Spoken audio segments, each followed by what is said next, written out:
lẽ cái nào phết đây mình sẽ to riêng chẳng dùm hẹp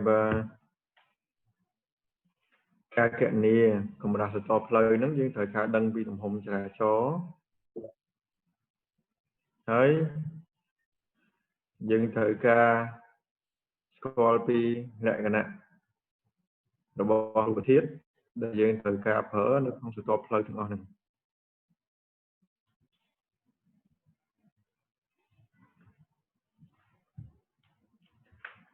dân đồng hồng trả chó cái dân kiện này đó nguồn play bật thán chùm luôn play rồi dân này mình nguồn bật thán cái giờ họ ănហ្នឹងcòn mà tiếp chùm hẹp sẽ to riêng với khi cầm nọt cầm lại CBE với CBE thời thông dương smart dot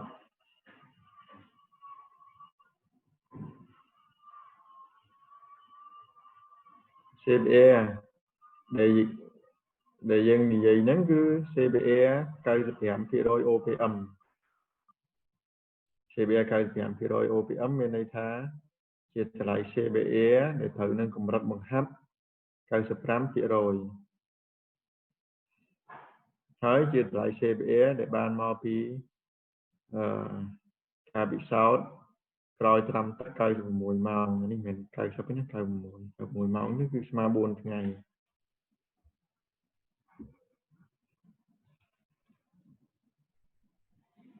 chẳng như thời ca chăm bắt chăm lo tầm lại CBE năng bây giờ mà kiện này cũng là top lời còn tha CBE là do mà nắng cái CBE để thời năng mình hấp cây giảm thì độ cái ấm hai ban mà bị coi làm tất buồn ngày xem là top sen tiết đôi giờ rôn bé như thời ca CBE yang tất bài sập ai mẹp sập bé với như thời ca CBE yang tất sam sập chẳng sự top rôn bé với đây lơ sập bé nơi bị lơ kẹp layer chẳng như cu thằng khai bằng với mình khai thì mà tất nhiên nó phải đi không phải mình cu khai bằng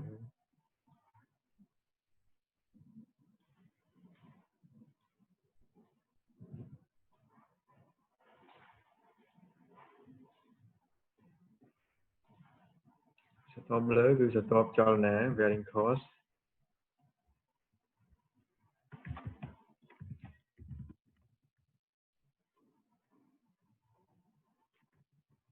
base cost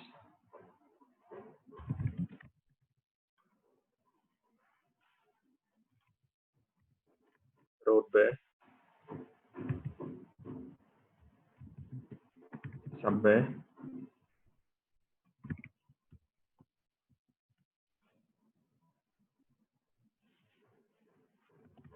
kẹp layer hàng khổm nó như miếng sub grade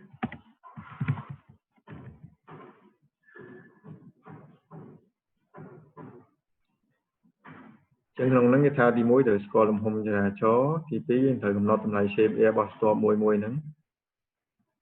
về score cái cầm nó tầm lại shape air tất phải sub road bé shape air yang tất sam sub sub bé shape air yang tất đậm ôi em giờ lòng đấy mà phải sub ở cổ mình nè một cái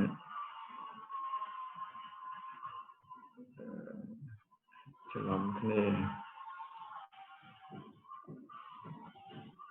road bé shape air tất phải sub bé shape air yang tất sam cái pin laser yang tất đậm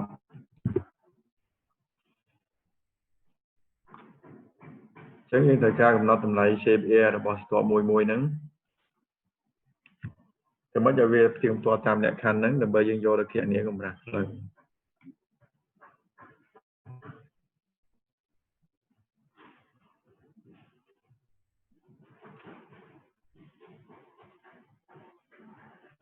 ต่อมาติดกูธนะหินตับจานะจะเลย គ្រោះថ្នាក់ចៃដន្យដែលអាចកើតមានឡើង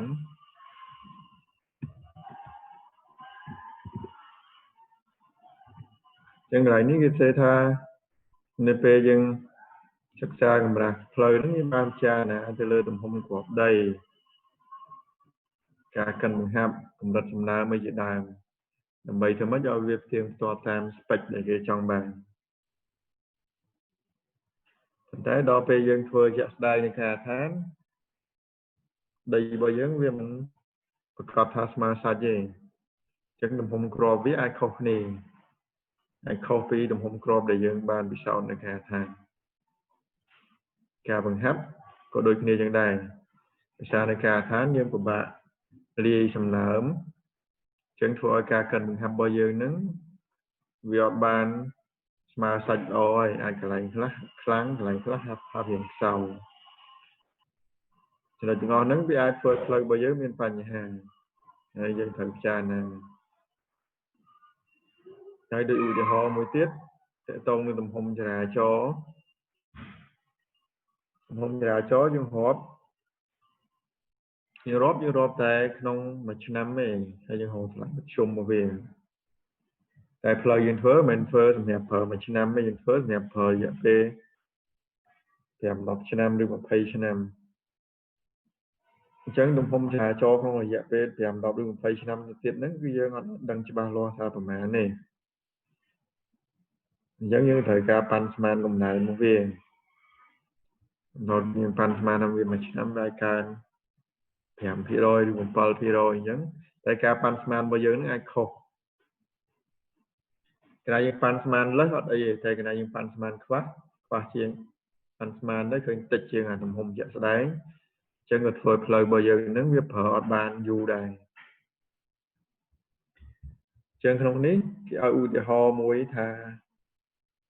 តកតងទំហំចរាចរណ៍ហ្នឹងគឺយើងអាចកែតម្រូវវា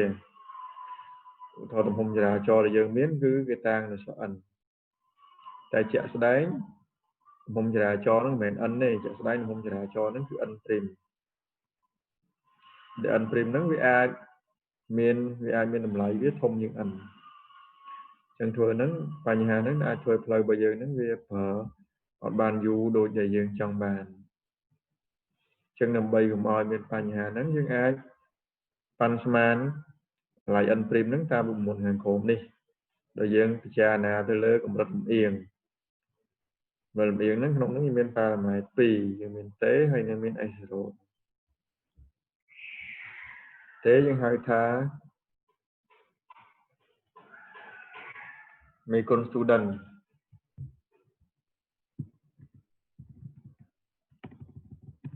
ហ្នឹងមិនមែនកូនសិស្សទេ student ហ្នឹងឈ្មោះរបស់គេមេគុណ student ឬយើងហៅថា t distribution ហ្នឹងវាតកតងទៅនឹងកម្រិតលំអៀងដែលយើងអនុញ្ញាតចឹងឧទាហរណ៍ថា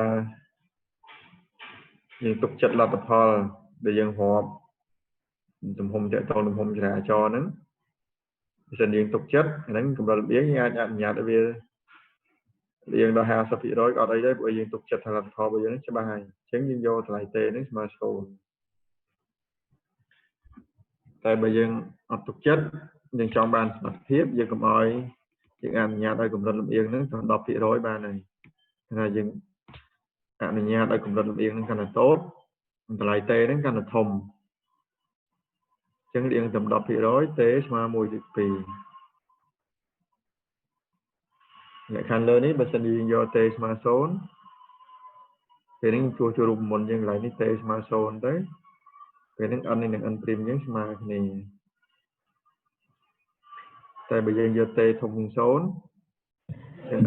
យើងនេះក៏ធំជាង n ដែរ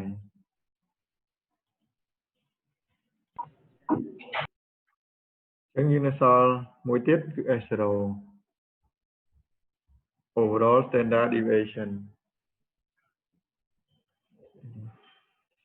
S0 ហ្នឹងតម្លៃវាប្រែប្រួលចន្លោះពី0.2ទៅ0.6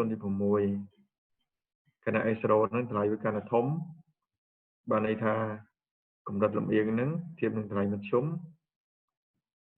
កាន់តែខ្ពស់ដែរហើយ slow ហ្នឹងម៉ាស៊ីនពីអង់គ្លេសហៅថា negative ម៉ាស៊ីននេះខ្ញុំចាំអត់ខុស slow ហ្នឹងមានរូបមន្តវាសម្រាប់គណនាគឺស្មើឲ្យ slow ហ្នឹងគឺស្មើឲ្យឬការ៉េនៃ1 លើ n បូកនៃ x bar ដក xe នេះលើកជាការ៉េអញ្ចឹងឧទាហរណ៍ថាយើងធ្វើពិសោធន៍រកអីមួយយើងធ្វើពិសោធន៍ហ្នឹង10 ដងហើយ x គឺជាលទ្ធផលនៃការពិសោធន៍របស់យើងអញ្ចឹងយើងពិសោធន៍10 ដងឃើញតម្លៃ x ហ្នឹងខុសគ្នាទៅ10រកឃើញតម្លៃ x1 x2 អញ្ចឹងរហូតដល់ x 10ហ្នឹងតម្លៃវាខុសគ្នាទាំង10អញ្ចឹងគេថាយើងយកវាមកគូរកនេះចំនួនពិសោធន៍របស់យើងអានេះជាតម្លៃ x អញ្ចឹងពិសោធន៍មកយើងបាន10ចំណុចផ្សេងគ្នាអញ្ចឹងពេលយើងគូភ្ជាប់គ្នាមកហើយយើងរកតម្លៃមធ្យមមកវាដល់ពេល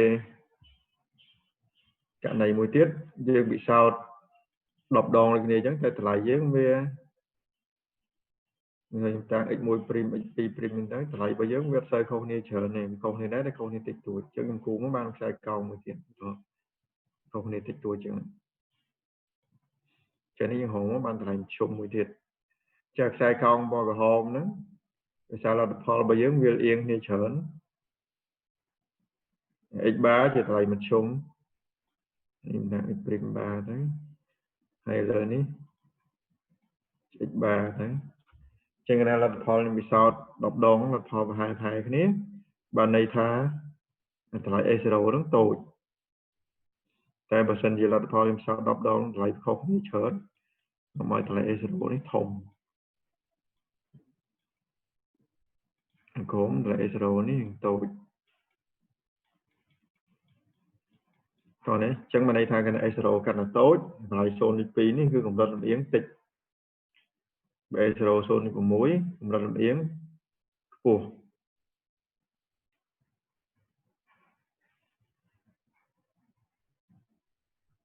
ចឹងយើងមើលឧទាហរណ៍ខាងក្រោមនេះទៀត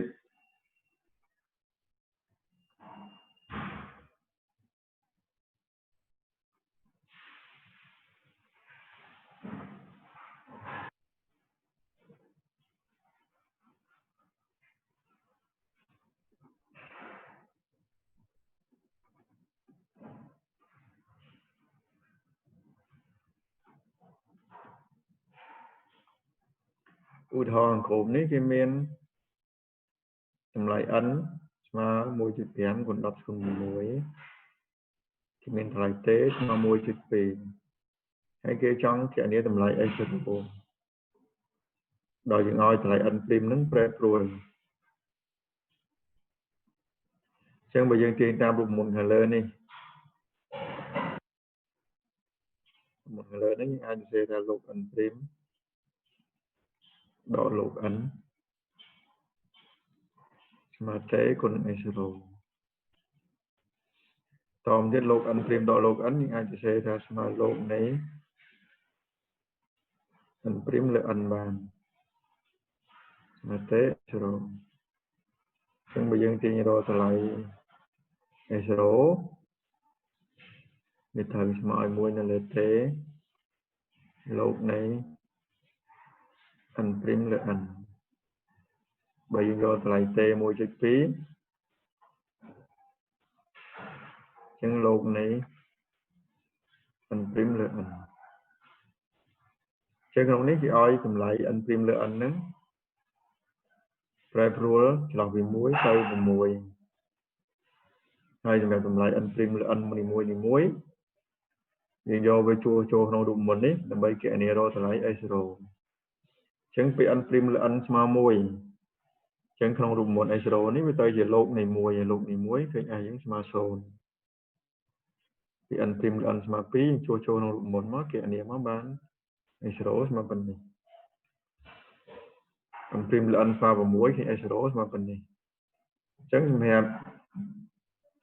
តម្លៃ x0 យើងមើលកណ្ដា x0 របស់យើង តូចចំ 0 ទី 2 យើង n ព្រីមរបស់យើងវាធំជាង n ហ្នឹង 2 ដងតែបើ s0 យើងធំរហូតដល់ 0 ទី 6 n ព្រីមហ្នឹងវាធំជាង n រហូតដល់ទៅ 6 ដងអញ្ចឹងវាអៀងខ្លាំងណាស់តម្លៃ s0 កាន់តែធំបាទណា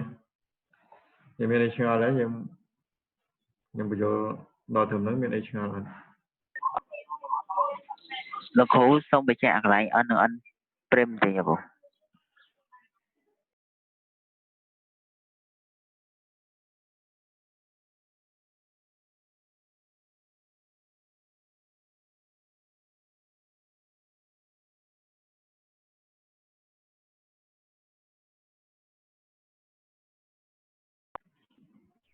n ព្រីមជាតម្លៃដែលយើងគណនាមក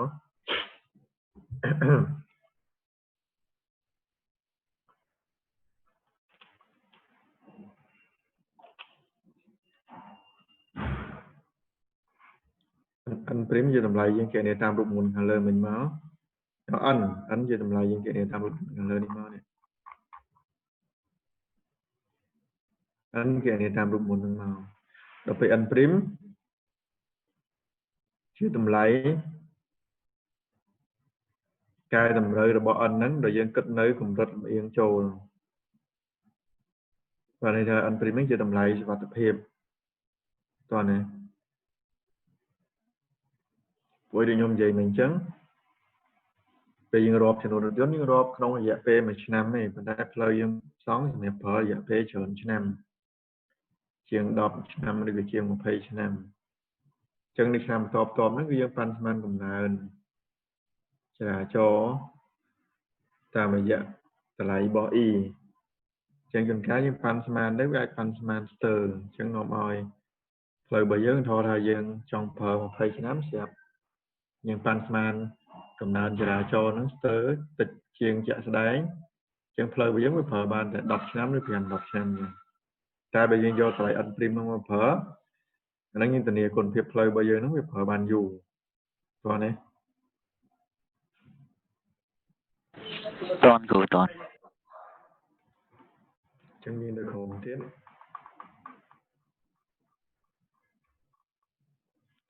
អញ្ចឹងដល់ត្រឹមប៉ុណ្្នឹងយើងចូលដល់ចំណុចបន្ទាប់ហ្នឹងគឺយើងរៀនគណនាកម្រាស់ស្ទប់ផ្លូវតាមអាស្តូ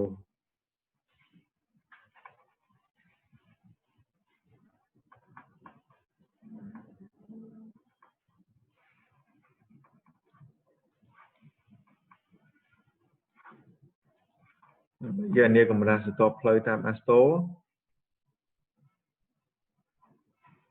ទី1យើងត្រូវតែការកំណត់តម្លៃរបស់ SN ហ្នឹងយើងហៅថា structural number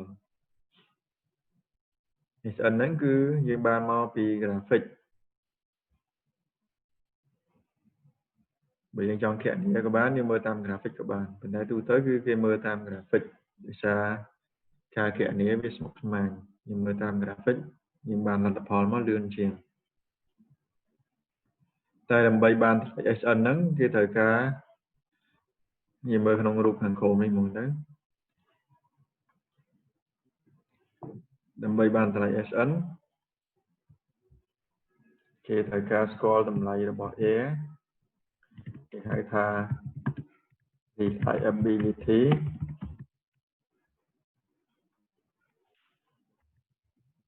យើងត្រូវការស្គាល់តម្លៃរបស់ S0 យើងហៅថា overall standard deviation ហើយយើងត្រូវការស្គាល់តម្លៃ W18 ក្នុងមេរៀននេះយើងតាំងn 8 2តោន W18 ហ្នឹងគឺ18គីឡូផោនមានន័យថាគេប្រើຂະຫນាតខុសគ្នាមួយប្រើຂະຫນាតក្នុងប្រព័ន្ធអង់ក្លូសាក់សុងមួយប្រើຂະຫນាតក្នុងប្រព័ន្ធinternational ហើយយើងហៅថា equivalent single axle load បានន័យថាជាទំហំចរាចរណ៍គិតជាចំនួនផ្លូវរថយន្តបទដ្ឋានហើយយើងត្រូវការស្គាល់តម្លៃរបស់ MA ហ្នឹងយើងហៅថា resilient modulus ទាក់ទងនឹងភាពរឹងរបស់ដី តំបន់ដី material ដែលយើងប្រើហើយយើងត្រូវការស្គាល់តម្លៃ data PSI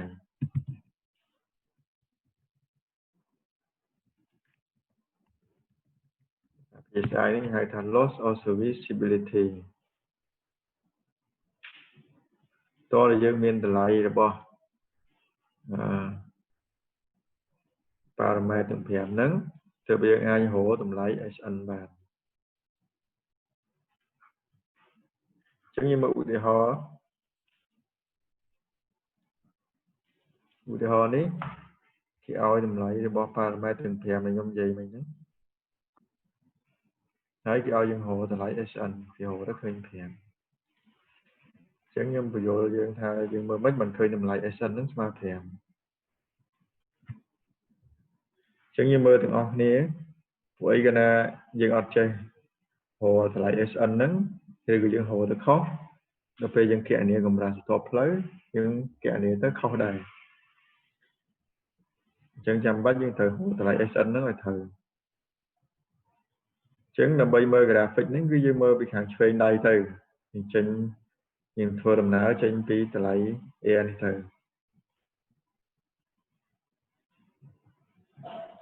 ក្នុងឧទាហរណ៍ហ្នឹងគេឲ្យតម្លៃ A 95%ជាងក្នុង graphic ហ្នឹង A របស់យើងតូចបំផុត50ធំបំផុត 99.9 អញ្ចឹងយើងត្រូវចេះអានលេខណាមានស្រាប់យើងមើលទៅឃើញស្រួលតែលេខណាអត់មានអាហ្នឹងគឺយើងត្រូវចេះអានផងក្រុមនេះ50 60អញ្ចឹងច្រឡំពី50 60ហ្នឹងគឺ55ណា70 80 90 99.9 អញ្ចឹងយើងឃើញកម្រិតវាគំនូសក្រិតហ្នឹងអត់ប៉ុនគ្នាទេបើថាគេប្រើ linear scale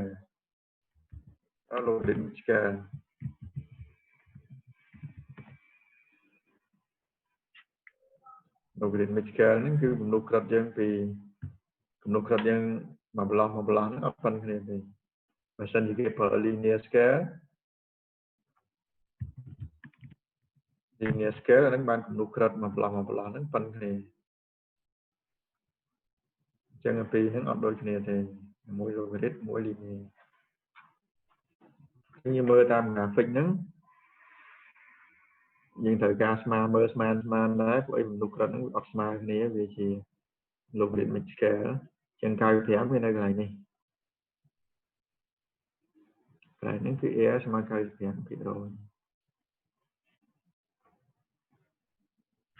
តមកទៀតយើងមើលតម្លៃ S0 គេប្រាប់0.35ក្នុងនេះ S0 គឺតូចបំផុត 0.2 ធំបំផុត 0.6 0.2 ហ្នឹងគេសរសេរចុច2ហ្នឹងមានន័យថា 0.2 ហ្នឹងហើយcònគេអត់សរសេរលេខ0.4 មានន័យថា 0.4 អញ្ចឹងពេលយើងអានលេខយើងប្រយ័ត្នបន្តិចប្រយ័ត្នអានលេខខុសប្រយ័ត្នថាចុច2ច្រឡំថាលេខ2.4ច្រឡំថាលេខ4ណាចុច2ហ្នឹងតាមពិតគឺ 0.2 0.4 ដល់ពេល 4.0 ហ្នឹងគឺស្មើ4តែយើងអានលេខយើងប្រយ័ត្នយើងមើលសញ្ញាចុចហ្នឹងផងចុចហ្នឹងមានន័យថា0ក្បៀសអញ្ចឹង S0 0.35 នៅនេះ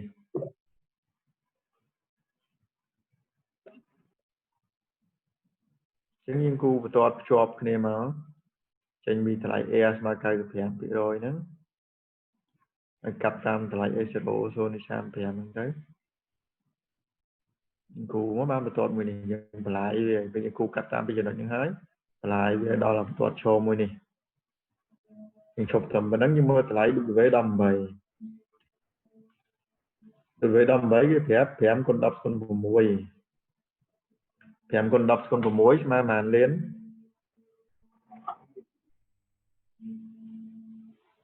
5លាន5លានអញ្ចឹងយើងមើលຂະຫນាតដែលគេឲ្យនេះ W18 ហ្នឹងຂະຫນាតគេគិតជាលានមីលាននេះ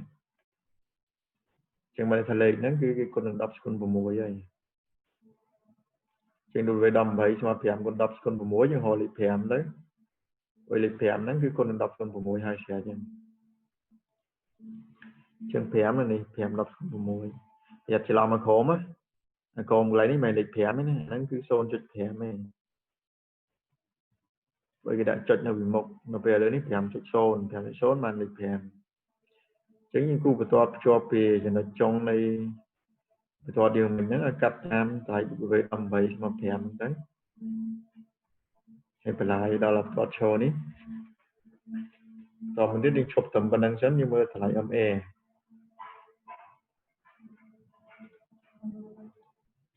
chứng âm e cái phèm máu phèm ponยังขนาดนี้คือ KPSI ไปเลยนะกิดเลยนั่นคือยังคนดับคนใบงานเยอะกับ PSI นั้นไม่ในท่าเอา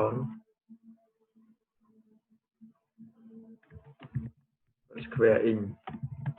เอาក្នុង inch เลยอันนั้นវាขนาดบ่ពួកអង់គ្លេសស័ក្តិសមដែរบ่ប្រទេសពួកអង់គ្លេសពួកអាមេរិកហ្នឹងវាប្រើขนาดអញ្ចឹងទៅពេលយើងขนาด metric ឬក៏ขนาด international អាហ្នឹងគេប្រើขนาด PSI ទេគេប្រើขนาด megapascal ឬ kilopascal ដោយធម្មតាមកមួយ PSI ហ្នឹងវាស្មើឲ្យ 0.007 megapascal អញ្ចឹង MA ស្មើ 5000 យើងហៅកន្លែងលេខ5ទៅលេខ5នៅនេះអញ្ចឹងគឺបន្ទាត់ភ្ជាប់ពីចំណុចដែលយើងឈប់មិញហ្នឹងឲ្យកាត់តាមតម្លៃ MA ស្មើ5ទៅឲ្យដល់សុំរបស់ graphic ហ្នឹងយើងឈប់យើងអត់បន្លាយយើងមកអញ្ចឹងណាបន្លាយហួសមកអញ្ចឹងខុសយើងឈប់ត្រឹមលើហ្នឹងហើយមកដល់ត្រឹមនេះយើងជួបខ្សែកោងមាន6ខ្សែកោងហ្នឹងគឺជាខ្សែកោងរបស់តម្លៃ data PSI អញ្ចឹងខ្សែកោង6ហ្នឹងខ្សែកោងលើគេហ្នឹងគឺសម្រាប់ data PSI ស្មើ 0.05 នេះសម្រាប់ data PSI ស្មើ1 1.5 2 2.5 ហើយនិង3អញ្ចឹង data PSI ស្មើប៉ុន្មានយើងមើលខ្សែកោងមួយហ្នឹងក្នុងឧទាហរណ៍នេះ data PSI គេឲ្យមក 1.9 ក្នុង graphic របស់យើងអត់មានតែ 1.9 ទេយើងមានតែ 1.5 ហើយនិង2ចឹង 1.9 វានៅក្បែរលេខ2វានៅជិតលេខ2ជាងគេអញ្ចឹងយើងត្រូវមើលខ្សែកោងលេខ2ហ្នឹងជាគោលមកខ្សែកោង 2.0 នេះតែ PSI 2.0 ហ្នឹងគឺជាគោលទៅអញ្ចឹងយើងត្រូវគូចេញពីបន្ទាត់ដែលយើងឈប់មិញហ្នឹងយើងចំណោលតាមទិសដេកចំណោលតាមអាដេកឲ្យមកក្បែរខ្សែកោង 2.0 ហ្នឹងបើគេប្រាប់ data PSI ស្មើប្រមាណយើងចំណោលឲ្យដល់ខ្សែកោងមួយហ្នឹងនេះ data PSI គេប្រាប់ 1.9 អញ្ចឹងវានៅក្បែរលេខ2អញ្ចឹងយើងចំណោលឲ្យដល់ក្បែរខ្សែកោង 2.0 ហ្នឹងដែរទៅហើយយើងចំណោលវាតាមទិសឈរមកខាងក្រោមទៀតពេលហ្នឹងយើងចំណោលមកចំលេខប៉ុន្មានលេខហ្នឹងគឺជាតម្លៃ SN ដែលយើងចង់បានហើយអញ្ចឹងចំណោលទៅឃើញលេខ5តោះណា graphic ហ្នឹងគឺយើងមើលតាមរបៀបអញ្ចឹងយើងស្រួលមើលទេស្រួលគូឯសំខាន់នឹងអានលេខឲ្យត្រូវខ្លាចអានលេខខុស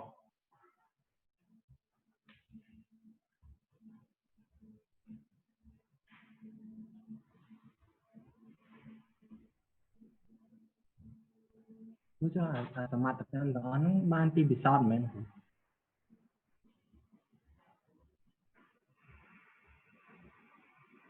ហេឡូយើងនិយាយថាម៉េចមិញស្ដាប់អត់ទាន់គឺថាសមត្ថកម្ម W18AS0 ហ្នឹងគឺតែយើងបានពីពិសោធន៍ទាំងអស់ទៅមែនទេ W18 ហ្នឹងគឺ N ណាគឺតម្លៃ N ដែលយើងគណនាតាមរូបមន្តខាងលើមិញណាគ្រាន់តែគេតាំងអក្សរខុសគ្នាប៉ុណ្ណាហើយលេខ18ហ្នឹងលេខ18ខាងក្រោមហ្នឹងមានន័យថាជាទម្ងន់របស់ផ្លូវរថយន្ត18ហ្នឹងគឺ18 kilopound បើយើងគិតជាຂະຫນາດ metric 18 kilopound ហ្នឹងគឺវាស្មើឲ្យ8វា2តោនអញ្ចឹងយើងចាំនៅពេលដែលយើងគណនារកតម្លៃ n នេះ kẻ này ở lại ấn nhưng kẻ bên thay nhưng trong kẻ này ấn là vùng 7 với pi town các bạn ấn là 7 town các bạn bây giờ vô tam stong đam rất nhưng vô 7 với pi town bây giờ vô tam stong đam và đáng thì vô đọc 7 town chân về dân kẻ này ấn nắng với miền tệ tôn làมีคน A tôi nè tôi nó không muốn ghi vô lên đọc 7 phía bài đọc 7 nó cái ra dân vô phía bài lên đọc 7 nó mà đây tha lại ấn là dân kẻ này cứ ấn đọc 7 tàu này tại bà sân như cái này lên đọc 7 nó như chỉ vô cái đôi của 7 với phí và ấn năm kẻ này tam rụng một đi bánh về chạy năm 7 với phí thì con alpha về nó lại ấn này trong kẻ này cứ ấn cùng 7 với phí tàu ấn 7 với phí tàu không phải tố cái trang này đục đồ vế đọc cùng 7 toàn ấy cho nên nó bạn mà bị ca bị sao thế bạn mà bị ca rộp thì nó đột dốn hơi dân cùng lại nhé tới kia chùm lùng phơi dồn nhưng kẻ này về nhưng rộp hết những kẻ này là bay cùng lại toàn ấy lại để đòn bẩy nữa mình bạn mà bị ca bị sao thế bạn mà bị ca kẻ này chân bị mặt cam là dân họp nó đột dồn đó về là ý đến mình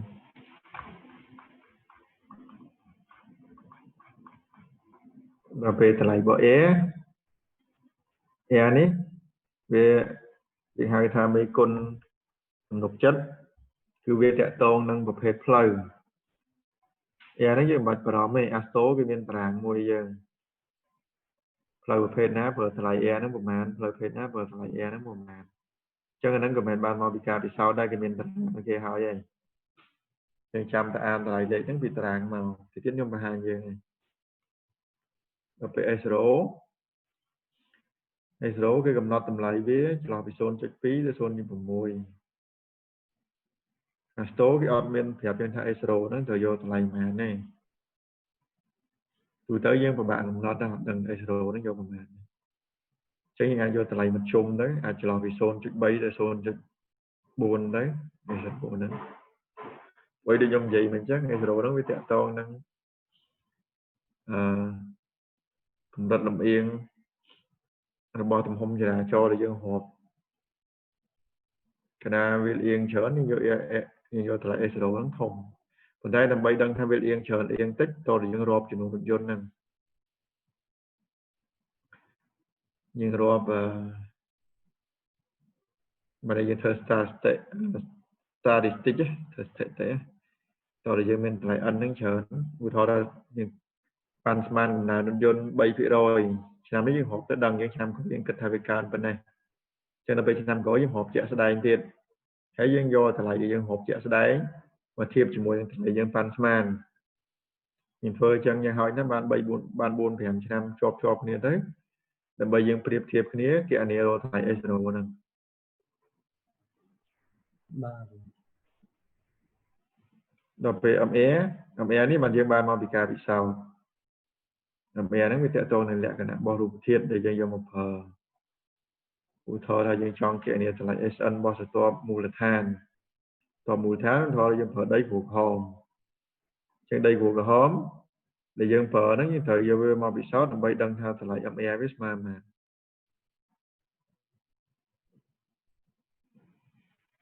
្មានMA ហ្នឹងវាតកតងនឹងភាពរឹងរបស់ដីឬក៏លទ្ធភាពចូលធំរបស់ដីបើយើងអត់ពិសោធន៍ទេក៏បានដែរមានរូបមន្តសម្រាប់គណនាជាងអាចគណនាតម្លៃ MA ហ្នឹងចេញពីតម្លៃ CBA បានមានរូបមន្តសម្រាប់បំលែងពី CBA មក MA និង CBA ហ្នឹងវាសមាមាត្រគ្នាដែលដីមានតម្លៃ CBA ធំ MA វាក៏ធំដែរតែ CBA ហ្នឹងក៏យើងបានមកពីការពិសោធន៍ដែរ CBA ហ្នឹងចឹងយើងនិយាយរួមទៅ MA ហ្នឹងគឺបានមកពីការពិសោធន៍ដែលវាអាស្រ័យនឹងលក្ខណៈរបស់ដីជួនកាលដីក្រហមយើងហៅដីក្រហមដូចគ្នាមែនប៉ុន្តែគណៈតម្លៃ CBA វាខុសគ្នា MA វាហ្នឹងក៏ខុសគ្នាដែរចឹង MA វាបានមកពីអញ្ចឹងដល់ពេល data PSI នេះគឺយើងជាអ្នកជ្រើសរើសតម្លៃរបស់វា data PSI ហ្នឹងគឺវាស្មើឲ្យ PI ដក PT PI ហ្នឹងគឺតម្លៃវាយើងអ្នកហើ PT ហ្នឹងក៏យើងអ្នករើសដែរតម្លៃរបស់វាតែយើងហើដោយផ្អែកលើអីយើងរើសដោយផ្អែកលើដោយផ្អែកតាម ASTO គេមានវាកំណត់តម្លៃឲ្យយើងហើផ្លូវកស៊ូយកតម្លៃ PI ស្មើប្រមាណផ្លូវបេតុងយក PI ស្មើប្រមាណ PT ស្មើប្រមាណ ASTO គេមានប្រាប់យើងអញ្ចឹងខាងក្រោមនេះយើងអត់ពិបាកទេអត់ខ្វល់ទេតែ PSI នេះយើងដឹងតែមានតម្លៃវា